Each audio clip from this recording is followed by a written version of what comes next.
All right, folks. We're going to do number 35. And I guess I'll put it right here. All right. A car is traveling at 50 miles per hour on a horizontal highway. And that's it. So you have a car. Just visualize a car. I'm not even going to try this. Maybe I will. So visualize a car. And that car, I'm just going to draw a car. And that car is traveling at some velocity. And that velocity is 50 miles per hour.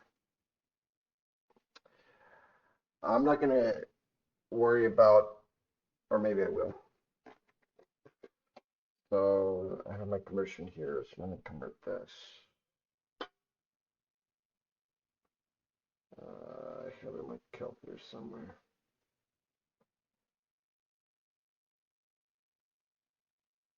That's 609 or some shit. Let me.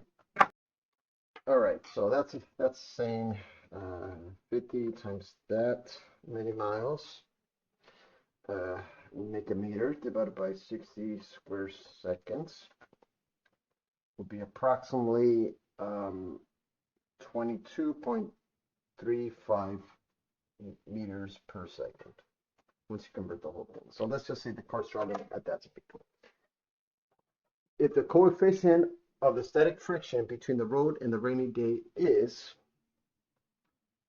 0.1, what is the minimum distance in which the car will stop? So this is what's going on. I don't generally, I'm not a fan of them giving problems like this, especially when it comes to like tires rotation vehicles. When you're just introducing like kinetic friction and static friction. So because overall we're gonna have to simplify this whole problem as the car's moving, the wheels rotate, the car's moving, there's friction amongst the wheels, and that's kind of hard to kind of visualize as opposed to just a block. I wish they would just give block problems, but that's what they do. I'm not going to complain too much. I'm just saying, folks, that if you're going to introduce static and kinetic frictions, don't introduce vehicles. Like put inclines, put blocks, put other scenarios first, and then do the vehicles later, because that's just going to make it even more confusing for the students. So I'm going to solve this, and I don't know how to do these at the top of my head, but it doesn't matter. And I did went over this before I pressed the record button. I know I'm just ranting here, but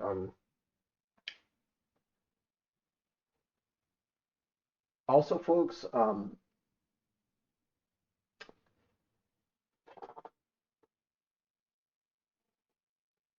the equations are going to be simple. So you guys can cheat on your homework or your way through the test for these kinds of problems. That's not going to be an issue. Like you guys can easily do this. So you can skip ahead to towards the end of the video and get the answers if you really want to. I don't really care. You guys do whatever the heck you want to do. But when it comes to understanding realistic visually what's going on a scenario where you have friction rubbing on the wheels, it's a little more complicated than just the car, moving. So because the whole point of physics, folks, is so that we can understand the physical world around us. We're not really doing the math. We're not focused on the math. We're focused on actually literally visualizing what is going on between a moving vehicle and the ground. Because the surface between the ground and the object is what's going to provide the friction. So let's kind of overview this.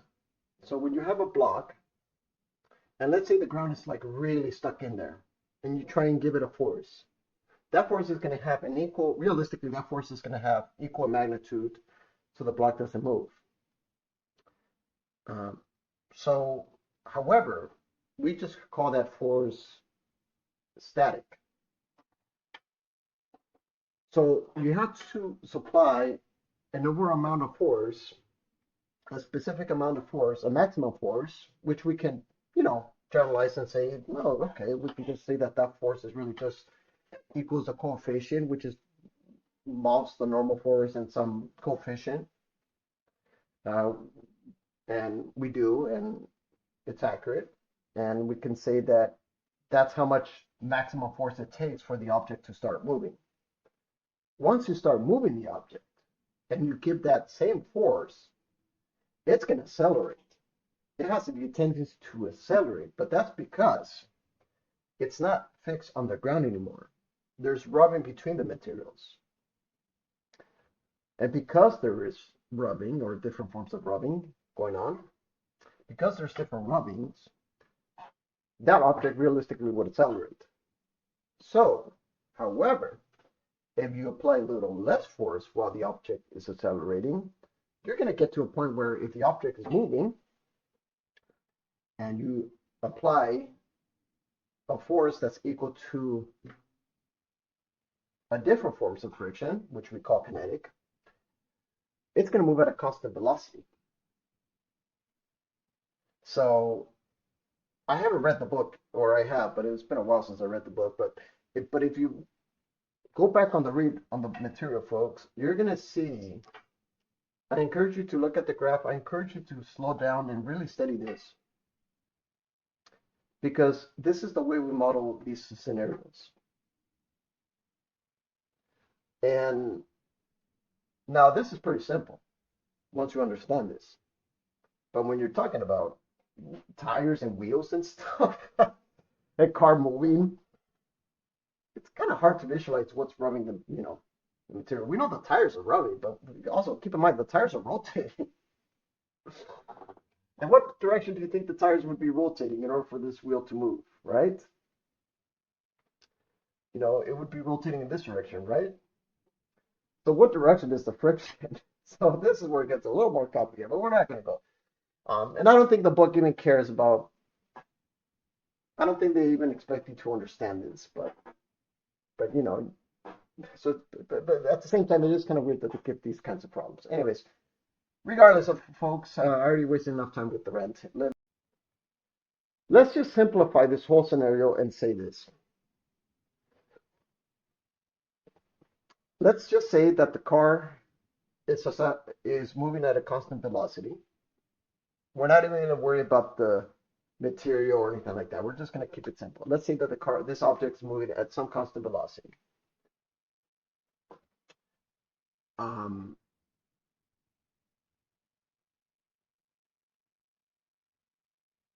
And what is the minimum distance the car is going to stop? So the car is going to stop. Okay, we're going to focus on the overall net force of the object that the car would have to supply in order for it to stop. So let's say it's moving in this direction. So let's say that this is going to be the force, not the friction, but the force. And let's say that the car is initially at some initial velocity. Let me see what, I think they call it red, so I'm going to put red here. So the car is having some initial velocity. We're just going to call it V.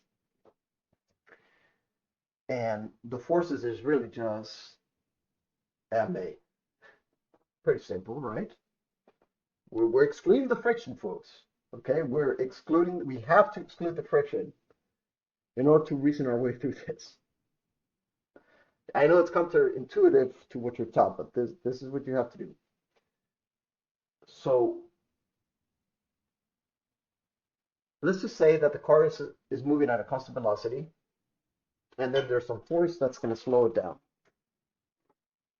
Because really, that's what it is. To simplify the whole scenario, let's just call the force F minus that. And of course, if there's going to be friction, the friction will be in the opposite direction. But let's find out what that force, the overall net force is.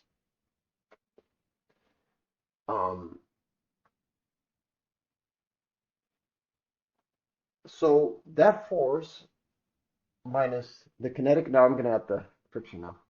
All right, so I'm just going to say that friction is going to be what's going to keep the car from accelerating in the opposite direction. So let's just say that the force equals ma. Let's say that this is the friction force, because it is. That friction force is dependent, and this would be the force of gravity. This would be the normal force. This would be the friction force. So let's just say this scenario. Let's just say that the force that's causing the car to slow down is the friction force, because it's moving in some opposite direction. The friction is what's going to cause the car to slow down. However, we can't say it's the maximum value of that friction.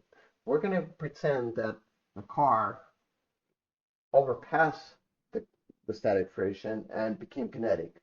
So we're going to treat this as kinetic, the force of kinetic.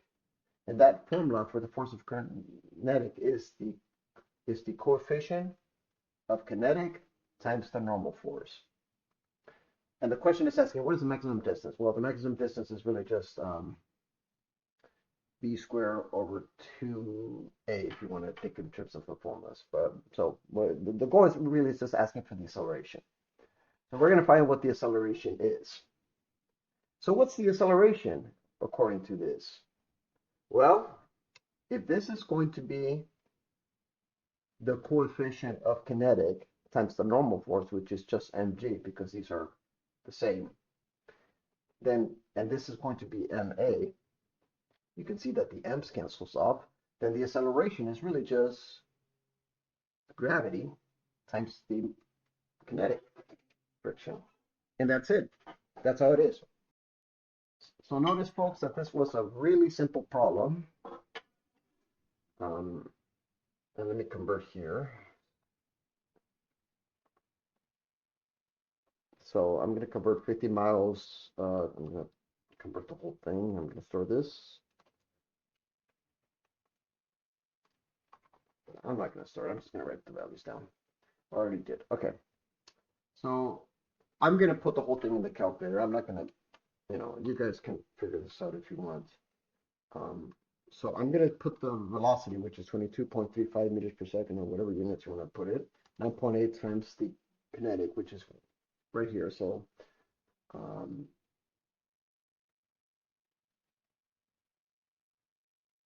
oh,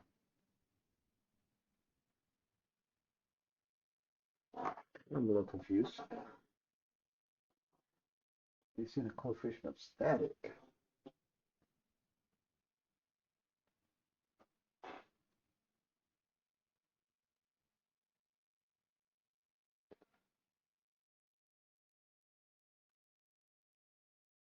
Static friction is 0.1.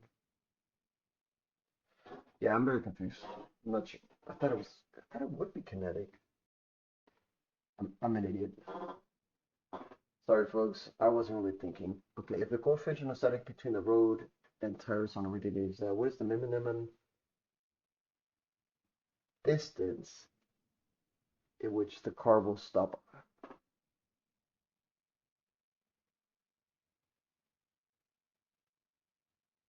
What is the minimum distance?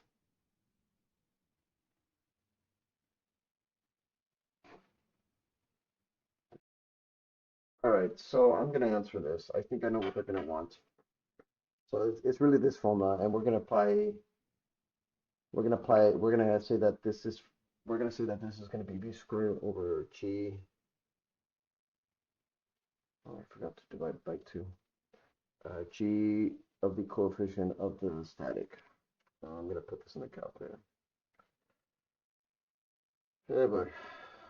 All right, so divide by 2 times 9.8, 0. 1.4, 0.1. There we go. So here's the value. So if you pretend that the friction is static, this value, so the friction, you would have a bigger value for the friction. So I'm just gonna round this up to 254.90 meters. But it did set for the minimum distance, so I thought this was the maximum distance. I'm very confused. Fucking neighbors.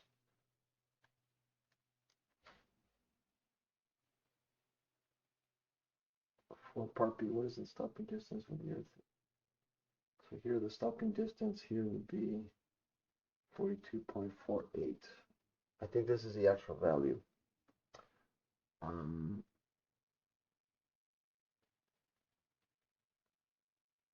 Yeah, this is kind of a weird question, but anyways, the answer is pretty easy to plug and charge, so you guys can study this if you want. All right, goodbye.